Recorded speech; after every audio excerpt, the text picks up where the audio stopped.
आगे श्री कृष्ण भगवान कहते हैं, जो मनुष्य बिना किसी लोभ लालच के जो मिल जाए उसमें संतुष्ट रहता है और जिसमें ईर्ष्या का सर्वथा अभाव हो गया है, उस मनुष्य को सुख दुख प्रभावित नहीं करते। ऐसा सिद्धि और असिद्धि में एक जैसा रहने वाला कर्मयोगी कर्म करता हुआ भी उनसे नहीं बंधता, जिसकी कामनाएं सर्वथा नष्ट हो गई हैं, जो अभिमान और ममता से रहित हो गया है, जो हमेशा परमात्मा में चित्त लगाए रहता है। ऐसा व्यक्ति केवल यज्ञ संपादन के लिए कर्म करने वाले मनुष्य के संपूर्ण कर्म भली भांति मुझ में विलीन हो जाते हैं। आगे श्री कृष्ण भगवान बोले, जिस योगी द्वारा अपने सभी कर्म ब्रह्मा रूपी भगवान में विश्वास रखकर किए जाते हैं, उस योगी को कर्म फल स्वयं ब्रह्मा ही देते हैं। और जो लोग देवताओं का पूजन करते हैं उनको देवताओं से कर्म फल मिलता है और इस कारण उनको दूसरे जन्म में कर्म फल भोगना पड़ता है। और जो मुझे परम ब्रह्मा निराकार निर्गुण और अभेद दर्शन रूप मानकर मुझ में विश्वास रखकर कर्म करते हैं, वो योगी जन महापुरुष हैं और मुक्ति का पात्र है। हे कुरुश्रेष्ठ अर्जुन, यज्ञ से बचे हुए अमृत का अनुभव करने वाले योगी जन सनातन परम ब्रह्मा परमात्मा को प्राप्त होते हैं। और यज्ञ करने वाले पुरुष के लिए तो यह मनुष्य लोक भी सुखदायक नहीं है, फिर परलोक कैसे सुखदायक हो सकता है। जय। आगे श्री कृष्ण भगवान बोले, इसी प्रकार और भी बहुत तरह के यज्ञ वेद की वाणी में विस्तार से कहे गए हैं, उन सबको तू मन इंद्रिय और शरीर की क्रिया द्वारा संपन्न होने वाले जान। इस प्रकार तत्वों से जानकर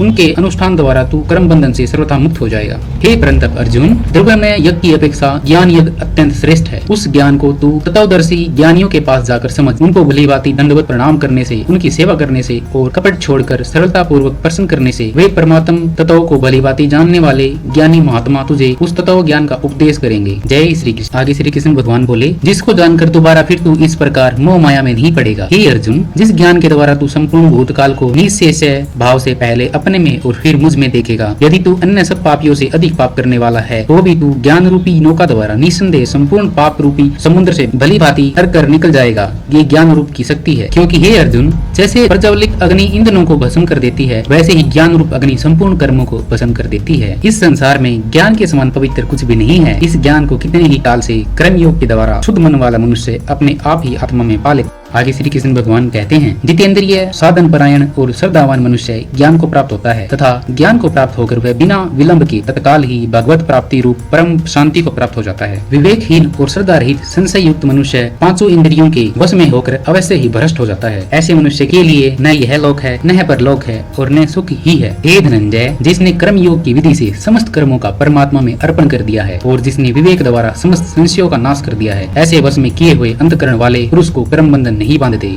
आगे श्री कृष्ण भगवान अर्जुन से बोले, इसलिए हे भरतवंशी अर्जुन, तू हृदय में स्थित इस अज्ञान जनित अपने संशय का विवेक ज्ञान रूप तलवार द्वारा छेदन करके समस्त समतो रूप कर्म योग में स्थित हो जा और युद्ध के लिए खड़ा हो जा। इसी के साथ श्रीमद् भागवत गीता 4वां अध्याय ज्ञान कर्म संन्यास योग होता है समाप्त। मिलते हैं अगले अध्याय में। जय श्री कृष्ण।